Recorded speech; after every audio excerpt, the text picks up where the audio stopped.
اب اس کے بعد جو آج بھی بہت سے لوگ شگن لیتے ہیں کہ چاند جو ہے اماوس کی چاند ہے تو جی یہ ہوگا، یہ والا چاند ہے تو یہ ہوگا.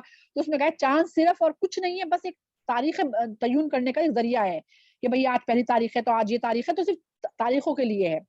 اور یہ جو یہ آیا نا کہ تم اپنے گھروں میں سامنے سے جاؤ، جب پہلے حج ہوا کرتے تھے نا، جو لوگ حج کے لیے نکل جایا کرتے تھے مکہ میں رہنے والے، تو وہ ان کو یہ تھا کہ اب ہم حج کے لیے نکل گئے تو اپنے گھر میں نہیں آ سکتے، تو وہ کیا کرتے تھے کہ پیچھے سے دیواریں کود کود کے اندر آتے تھے. تو اللہ تعالیٰ کہہ رہا ہے بات تو وہی ہے، آپ ادھر سے اور ادھر سے. تو اللہ نے کہا کہ تم سامنے سے آ سکتے ہو، لیکن ظاہر سی بات ہے جو اللہ نے جہاں جہاں کا مقام پہ ٹھہرنا بتایا وہ تو کرنا ہی ہے. تو یہ اللہ تعالیٰ کہہ رہے ہیں کہ تمہیں کوئی مطلب ناراضگی سے بچو اور پیچھے کی طرف سے نہ داخل ہو. نیکی تو یہ ہے کہ اللہ کا حکم ماننا ہے، یہ نہیں کہ پیچھے کے دروازے سے کود کے آؤ گے تو اللہ کے حکم تم مان رہے ہو. مین چیز یہ جس چیز سے روکا جائے اس سے رکنا ہے، جو کرنے کا حکم ہے وہ کرنا ہے. اور تم اللہ کی راہ میں ان لوگوں سے لڑو جو تم سے لڑتے ہیں. دیکھیں صاف کہہ دیا گیا، یہ نہیں کہا کہ ہر کسی سے لڑو، یہ کہا جو تم سے لڑتے ہیں.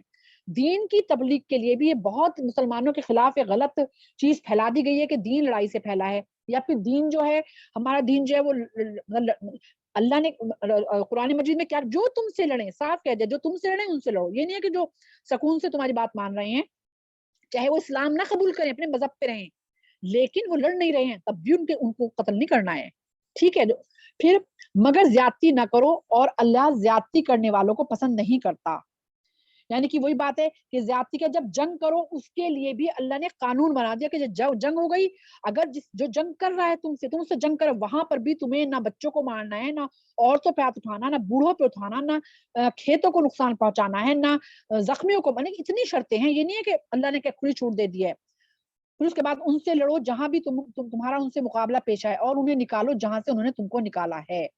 تو یہی آ گیا کہ جن لوگوں نے یعنی کہ مکہ سے جو ہے مشرکوں نے جو ہے مسلمانوں کو نکالا تھا، تو کہہ رہے ہیں کہ اگر وہ تمہیں نکالتے ہیں یہاں سے تو تم ان سے لڑ سکتے ہو.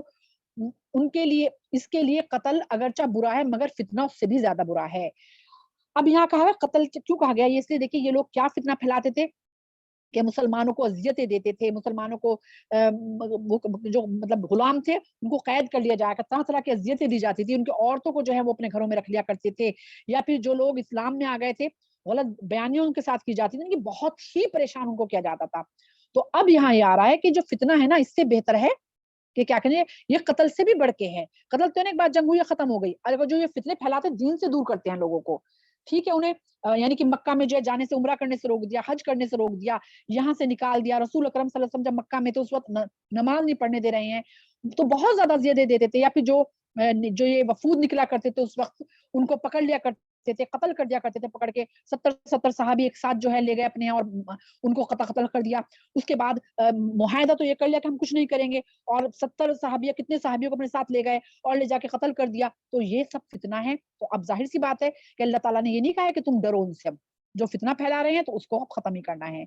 اگر اور مسجد حرام کے قریب جب تک وہ تم سے نہ لڑیں تم بھی نہ لڑو. یعنی کہ مسجد حرام کے قریب لڑنا نہیں ہے. اسی لیے رسول اکرم صلی اللہ علیہ وسلم جب فتح مکہ ہوئی تھی آپ گئے تھے تو آپ نے کچھ نہیں کہا تھا، بلکہ لوگوں سے یہی کہا تھا کہ جو ایمان مطلب اسلام قبول کرنا چاہیں وہ کر لیں، اور جو نہیں قبول کرنا چاہے ایک وقت دے دیا تھا کہ اس تک جو ہے وہ مکہ کو چھوڑ دیں. کوئی وہاں پہ قتل و غارت گری نہیں کی گئی تھی.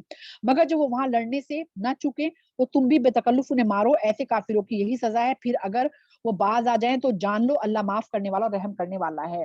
یعنی کہ یہ کہیں بھی یہ نہیں کہا گیا کہ بے وجہ کسی کو کہا ہوگا. اگر وہ تمہیں ظاہر بات ہے حملہ کر رہے ہیں تو تم یہ نہیں کہ تم ہاتھ چھوڑ کے کھڑے ہو جاؤ کہ مار لو ہمیں، تمہیں اپنے آپ کو بچانا ہے. ظاہر سی بات ہے تم ان سے لڑتے رہو یہاں تک کہ فتنہ باقی نہ رہے اور دین اللہ کے لیے ہو جائے. یعنی کہ جب تک وہ لوگ فتنے پھیلا رہے ہیں، جب تک وہ فتنہ نہ ختم ہو جائے، جب تک تمہیں اس فتنے کو ختم کرنے کی لڑائی کرنی ہے. پھر اگر وہ باز آ جائیں تو سمجھ لو کہ ظالموں کے سوا اور کسی پر دستدرازی جو ہے وہ صحیح نہیں ہے. اس کے بعد ہے آگے آ رہا ہے ماہ حرام کا بدلہ ماہ حرام ہی ہے، اور تمام حرمتوں کا لحاظ برابری کے ساتھ ہوگا. لہٰذا جو تم پر دست درازی کرے تم بھی اس پر دست درازی کرو. یعنی کہ حرام آپ کو پتا نا جو اس کے حرام مطلب جو حرمت والے مہینے ہیں 4 مہینے ہیں کہ یہ ذی القعدہ، ذی الحج، محرم اور رجب. تو اس میں جو ہے خون خرابہ، لڑائی جھگڑا سب جو ہے یہ منع تھا. تو لیکن اگر یہ لوگ اس چیز کو، یہ پہلے لوگ کیا کرتے تھے کہ جب کوئی حرمت والا مہینہ آتا تھا اور جنگیں ہو رہی ہوتی تو کئی بار تو رک جاتے تھے، اور کئی بار کہتے کہ نہیں یہ حرمت والا مہینہ نہیں، ہم آگے کبھی حرمت والا مہینہ منا لیں گے، اس میں ہم لڑائی رکھیں گے. تو اب مسلمان ظاہر سی بات ہے حرمت والے مہینے کو مانتے تھے، مان کے چپ بیٹھتے تھے، لیکن ان کو یہ حکم تھا کہ اگر تمہارے پہ کوئی حملہ کر رہا ہے، دست درازی کر رہا ہے، تو پھر تم ان کے ساتھ کر سکتے ہو، ہاں خود تم نے نہیں کرنا۔ البتہ اللہ سے ڈرتا رہو اور یہ جان رکھو کہ اللہ ان لوگوں کے ساتھ ہے جو اس کے حدود توڑنے سے پرہیز کرتے ہیں۔ اللہ کی راہ میں خرچ کرو اور اپنے ہاتھوں اپنے آپ کو ہلاکت میں نہ ڈالو۔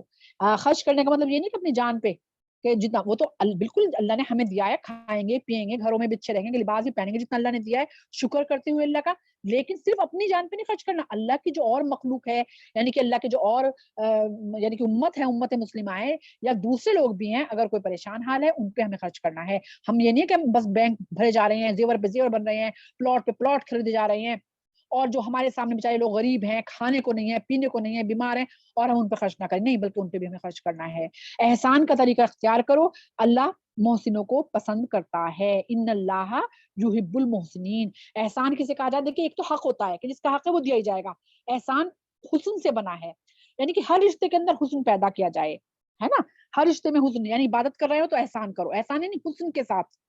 جیسے دوسری چیز یہ ہے کہ اگر کسی کا جو حق ہے وہ آپ دے رہے ہیں، لیکن اس سے ایکسٹرا بھی اگر دے دو تو وہ حسن، اس رشتے کے اندر خوبصورتی آ جاتی ہے۔ ایک بہت ہی چھوٹی سی مثال دوں گی، گھر میں دو لوگ ہیں، اب مان لو ایک ساس ہے ایک بہو ہے، ایک ماں ہے ایک بیٹی ہے، اس طرح تو کام تو یہ دو فرد دونوں کرنا ہے، لیکن اگر یہ ہو کہ بھئی یہ بزرگ ہیں یہ کم کریں یا ہلکا کام کر لیں، اور یا پھر ان سے نہیں ہوتا یہ نہ کریں، ہم یہ جو جوان ہیں وہ کر لیں، تو یہ کیا ہے؟ یہ احسان ہے۔ تو اللہ تعالیٰ کہتا ہے میں احسان کرنے والوں کو پسند کرتا ہوں۔ اور اسی طرح یہ ایک انسان میں بہت مال و دولت ہے ایک بھائی پہ، دوسرا بھائی بہت غریب ہے، اور جو تھوڑا بہت جو بٹوارا ہو رہا ہے مسجد کا، جس میں بہت پیسہ ہے، ضرورت بھی نہیں ہے، اگر وہ کہہ دے میرے غریب بھائی کو سارا دے دو، تو یہ کیا ہے؟ یہ حسن ہے، یعنی کہ احسان ہے۔ ٹھیک ہے، آگے ہمارے پاس اب آخری ہم آیت لے رہے ہیں 196 سے 203 تک۔ اللہ کی خوشنودی کے لیے جب حج اور عمرے کی نیت کرو تو اسے پورا کرو، اور اگر کہیں گھر جاؤ تو جو قربانی میسر آئے اللہ کے جناب میں پیش کرو، اور اپنے سر نہ مونڈو جب تک کہ قربانی اپنی جگہ نہ پہنچ جائے۔ اچھا، یہ اس وقت کا ذکر ہے صلح حدیبیہ کے وقت، جب رسول 6 ہجری میں رسول اکرم صلی اللہ علیہ وسلم عمرے کے لیے نکلے تھے، تو وہاں پہ صلح حدیبیہ ہوئی تھی، اور کیا ہوا تھا کہ ان لوگوں کو عمرہ نہیں کرنے دیا تھا، اور ان لوگوں نے پھر اگلے سال کیا تھا، تو وہاں پہ پھر یہ حکم آیا تھا کہ ظاہر سی بات ہے یہ لوگ نیت کر کے نکلے ہیں، تو اب ان کو حکم آیا تھا کہ یہیں پہ اپنی قربانی کر دو اور اپنے بال جو ہیں وہ مونڈ لو۔ لیکن یہ یعنی کہ اس کے لیے بھی، جیسے اب کوئی انسان نکلے عمرے حج کے لیے، خدا نہ کرے کچھ ایسی پریشانی آ جائے، ایسی چیز ہے کہ وہ کر ہی نہیں سکتا ہے، تو پھر ایسے لوگوں کے لیے یہ حکم ہے۔ مگر جو شخص مریض ہو یا جس کے سر میں کوئی تکلیف ہو اور اسے اس بنا پر اپنا سر منڈوا لے، تو اسے چاہیے کہ فدیے کے طور پر روزے رکھے اور صدقہ دے یا قربانی کرے۔ اب یہ کعب بن عجرہ ایک انصاری وہ تھے، صحابی تھے، جن کے بال بہت لمبے ہو گئے تھے، بہت ہی بالوں کے اندر جتنا ان کے جو ہو گئی تھی اور زخم بن گئے تھے، تو اب ان کے لیے یہی آیا ہے کہ اگر وہ یعنی کہ سر منڈا لیں تو پھر اس کے بعد وہ صدقہ کریں اس کے لیے، تو واللہ اعلم بالصواب۔ ان کا یہ ذکر آ رہا ہے، کعب بن عجرہ انصاری کا ہی میرے ذکر ذہن میں آ رہا ہے کہ ان کے لیے تھا کہ وہ مریض تھے، تو اس کے لیے بھی ہے کہ اگر کسی کو ایسا مرض ہے کہ وہ بال نہیں کٹوا سکتا، تو اس کے لیے بھی اللہ نے الگ جو ہے وہ نکالے ہیں طریقے، ساری کے سارے ہمیں حدیثوں سے جب ہم پڑھیں گے نا تو پوری چیزیں کھل کے سامنے آ جاتی ہیں۔ پھر قرآن مجید میں جو چیزیں ہیں ان کو زیادہ سمجھنے کے لیے ہمیں حدیثوں کا مطالعہ انشاءاللہ کرنا ہوتا ہے۔ پھر اگر تمہیں امن نصیب ہو جائے اور تم حج سے پہلے مکہ پہنچ جاؤ، تو جو شخص تم میں سے حج کا زمانہ آنے تک عمرے کا فائدہ اٹھائے وہ حسب مقدار قربانی دے، اور اگر قربانی میسر نہ ہو تو 3 روزے حج کے زمانے میں اور 7 گھر پہنچ کر اس طرح پورے کرے کہ 10 روزے رکھ لے۔ اب یہ تمتع جو حج ہے اس کے لیے ہے کہ جو حج کرنے نکلے، یہ تو ان لوگوں کے لیے تھا نا کہ جو پہنچ ہی نہیں پائے، راستے میں انہیں روک دیا گیا تھا، تو اب وہاں ان کے لیے تھا کہ وہ قربانی کریں اور پھر اپنے بال منڈا لیں، ٹھیک ہے۔ لیکن جو لوگ ظاہر بات ہے حج کے لیے پہنچ گئے مکہ تک اور وہاں حج کر رہے ہیں، تو پھر وہ قربانی کریں، اور قربانی کرنے کے بعد جو ان کے وہ پورے حج کے احکامات ہیں، اس کے بعد بال منڈانے، وہ تو لمبا ایک وہ ہے پورا کا پورا درس ہے کہ کیا کیا کرنا ہے۔ اور اس کے بعد جو بیچارہ قربانی نہیں کر سکتا ہے تو اس کے لیے یہ 10 روزے رکھے گا، 3 حج کے دنوں میں رکھے گا، اور پھر اس کے بعد 10 کیا کہتے ہیں 7 روزے وہ اپنے گھر جا کر رکھے گا۔ یہ رعایت ان لوگوں کے لیے ہے جن کے گھر بار مسجد حرام کے قریب نہ ہو۔ اللہ کے ان احکامات کے خلاف ورزی سے بچو اور خوب جان لو کہ اللہ سخت سزا دینے والا ہے۔ حج کے مہینے سب کو معلوم ہے، جو شخص ان مقرر مہینوں میں حج کی نیت کرے اسے خبردار رہنا چاہیے کہ حج کے دوران میں اسے کوئی شہوانی فعال کوئی بدعملی کوئی لڑائی جھگڑے کی بات سرزد نہ ہو. یعنی کہ حج جب وہ کر رہا ہے احرام اس نے باندھ دیا ہے تو اب کیا ہے کہ میاں بیوی کا رشتہ بھی نہیں کرنا, پھر اس کے بعد کوئی بری بات نہ کرے, بد عمل نہ کرے, زبان سے بھی بری بات نہ نکالے, لڑائی جھگڑا نہ کرے, یعنی کہ اپنے نفس سے پوری طرح سے کنٹرول کر کے رکھنا ہے. اور جو نیک کام تم کرو گے وہ اللہ کے علم میں ہوگا. سفر حج کے لیے زیادہ راہ ساتھ لے جاؤ اور سب سے بہتر زیادہ راہ پرہیزگاری ہے. یعنی کہ پہلے لوگ یہ کرتے تھے کہ جب حج کے لیے نکلتے تھے تو کھانا وانا کچھ ساتھ نہیں لاتے تھے بلکہ بھیک مانگتے ہوئے آ جاتے, تو یہاں بھی مانگ مانگ کے کھاتے تھے. تو اللہ کہہ رہا ہے یہاں پہ کہا جا رہا ہے کہ سفر حج کے لیے تم جا رہے ہو تو زیادہ راہ ساتھ لے کے جاؤ. اور پھر کہا جا رہا ہے لیکن سب سے بہترین زیادہ راہ تقویٰ ہے. یعنی کہ اگر تم کچھ حرام کام, ایک حدیث ہے نا کہ انسان حج کرنے آیا اس کا لباس حرام ہے, اس کا کھانا پینا حرام ہے, اور جس پیسے سے وہ حج کرا وہ حرام ہے, تو کہاں کا اس کا حج قبول ہوگا. یعنی کہ سب سے بہترین جو زیادہ راہ ہے وہ حلال چیز ہے, یعنی کہ پرہیزگاری ہے. بس اے ہوش مندو میری نافرمانی سے پرہیز کرو, اور اگر حج کے ساتھ ساتھ تم اپنے رب کا فضل بھی تلاش کرتے جاؤ تو اس میں کوئی مضائقہ نہیں ہے. یعنی کہ پہلے یہ ہوتا تھا کہ حج پہ جو لوگ آتے تھے تو ان کو یہ تھا کہ کچھ نہیں کریں گے, وہ صرف اللہ اللہ کریں گے, لیکن اللہ یہاں اجازت دے رہا ہے کہ کوئی آ کے کچھ جیسے کہ مان لو اپنے ملک سے کچھ مسالے کوئی اور بیچنے کا سامان ہے کچھ لا رہا ہے اور وہ یہاں پہ بیچ لیتا ہے تو کوئی اس میں گناہ نہیں ہے. پھر جب عرفات سے چلو تو مشعر حرام یعنی مزدلفہ کے پاس ٹھہر کر اللہ کو یاد کرو, اور اس طرح یاد کرو جس طرح ہدایت اس نے تمہیں دی ہے, ورنہ اس سے پہلے تو تم لوگ بھٹکے ہوئے تھے. پہلے جو بڑے لوگ تھے نا, جو امیر کبیر اور شرفا اور سردار ہوتے تھے قبیلے کے, وہ سوچتے تھے چھوٹے لوگ کام ہے یہ, تو وہ مزدلفہ تک جاتے تھے اور واپس آ جایا کرتے تھے بس. لیکن بعد میں یہ کہتے کوئی کہیں کا بادشاہ بھی ہے تو اسے تمام احکامات اسی سب کو ایک سے کرنے ہیں, چاہے کوئی فقیر ہے چاہے کوئی بادشاہ ہے. پہلے زمانے میں جو سردار یا امیر کبیر لوگ ہوتے تھے مشرکوں کے زمانے میں, تو وہ عرفات میں نہیں جاتے تھے, کون وہاں پہ جائے, بس مزدلفہ تک جاتے تھے واپس آ جایا کرتے تھے. پھر جہاں سے اور سب لوگ پلٹتے ہیں وہیں سے تم بھی پلٹو اور اللہ سے معافی چاہو, یقیناً وہ معاف کرنے والا اور رحم فرمانے والا ہے. پھر جب اپنے حج کے ارکان ادا کر چکو تو جس طرح پہلے اپنے آباء و اجداد کا ذکر کرتے تھے اس طرح اب اللہ کا ذکر کرو. پہلے لوگ کیا کرتے تھے کہ جب عرفات سے آ کے مزدلفہ میں آ جایا کرتے تھے تو وہاں کے اپنے جو مطلب خاندان کے بڑے بزرگ گزرے ہیں, اپنے آ کے پیر, اپنے آ کے پیشوا, اپنے آ کے سردار, ان کا ذکر بڑھا چڑھا کے کیا کرتے تھے. تو اللہ تعالیٰ کہہ رہے ہیں پہلے جیسے وہ یہ کیا کرتے تھے اب تم اللہ کا ذکر کرو, اللہ کے علاوہ کسی کا ذکر نہیں کرنا, بلکہ اس سے بھی بڑھ کر. مگر اللہ کو یاد کرنے والے لوگوں میں بھی بہت فرق ہے. ان میں سے کوئی تو ایسا ہے جو کہتا ہے کہ اے ہمارے رب ہمیں دنیا ہی میں سب کچھ دے دے. ٹھیک ہے, تو دنیا صرف دنیا مانگتے ہیں کچھ لوگ, لیکن کچھ لوگ کہتے ہیں, وہ کیا کہتے ہیں, وہ ایسے شخص کے لیے آخرت میں پھر کوئی حصہ نہیں ہے جو صرف دنیا ہی دنیا مانگتا ہے. اب کوئی کیا کہتا ہے کہ ربنا آتنا فی الدنیا حسنۃ وفی الآخرۃ حسنۃ وقنا عذاب النار, کہ اے ہمارے رب ہمیں دنیا میں بھی بھلائی دے اور آخرت میں بھی بھلائی دے اور آگ کے عذاب سے ہمیں بچا. تو ایسے لوگ اپنی کمائی کے مطابق دونوں جگہ حصہ پائیں گے اور اللہ کو حساب چکاتے کچھ دیر نہیں لگتی. یہ بہترین دعا ہے. رسول اکرم صلی اللہ علیہ وسلم یہ دعا بہت پڑھا کرتے تھے, اور خانہ کعبہ کا جب طواف کرتے تھے تو رکن یمانی سے لے کر حجر اسود تک یہی دعا مانگا کرتے تھے. اس میں دنیا اور آخرت دونوں کی دعا شامل ہے. یہ گنتی کے چند روز ہیں جو تمہیں اللہ کے یاد میں بسر کرنے چاہیے, حج کے بارے میں آ رہا ہے. پھر جو کوئی جلدی کر کے 2 ہی دن میں واپس ہو گیا تو کوئی حرج نہیں, اور جو کچھ دیر زیادہ ٹھہر کر پلٹا تو بھی کوئی حرج نہیں. یعنی کہ 12 تاریخ کو کچھ لوگ پلٹتے ہیں, کچھ 13 کو آتے ہیں, تو کوئی حرج نہیں ہے, بشرطے یہ دن اس نے تقوی کے ساتھ بسر کیے ہوں. اللہ کی نافرمانی سے بچو اور خوب جان رکھو کہ ایک روز اس کے حضور تمہاری پیشی ہونے والی ہے. یہ ہمارا آج الحمدللہ آدھا پارا ہو گیا ہے. بس یہ آخری بات ہمیں یاد رکھنی ہے کہ یہ بات یاد رکھو کہ ایک دن اللہ کے سامنے پیشی ہونے والی ہے ہم سب کی, اور جو ہم نے کیا ہے وہ سب اللہ کے سامنے پیش ہوگا. اللہ کے پاس بلکہ موجود ہے آج بھی سب کچھ جو ہم کر رہے ہیں, وہ نشر کر دیا جائے گا. تو بس آخر میں اسی پہ کرتی ہوں اللہ سے دعاؤں کے ساتھ کہ اللہ تعالیٰ ہمارے گناہوں کو معاف کر دے, یا رحمان الرحیم یا کریم. یا اللہ ہمارے یہاں بیٹھنا قبول کرے, ہمیں عمل کی توفیق دے, اور جو گناہ ہم سے سرزد ہو گئے ہیں زندگی میں اللہ ان کو ہم سب بہنوں کے اور تمام مسلمانوں کے اللہ تعالیٰ معاف فرما دے. سبحان ربک رب العزت عما یصفون وسلام علی المرسلین والحمد للہ رب العالمین. ربنا تقبل منا انک انت السمیع العلیم وتب علینا انک انت التواب الرحیم. سبحانک اللہم وبحمدک نشہد ان لا الہ الا انت نستغفرک ونتوب الیک. السلام علیکم ورحمۃ اللہ وبرکاتہ. بس ہماری کلاس آج ختم ہوتی ہے. انشاءاللہ نیکسٹ کلاس میں ہمارا آدھے سے آگے جو ہے وہ شروع ہوگا.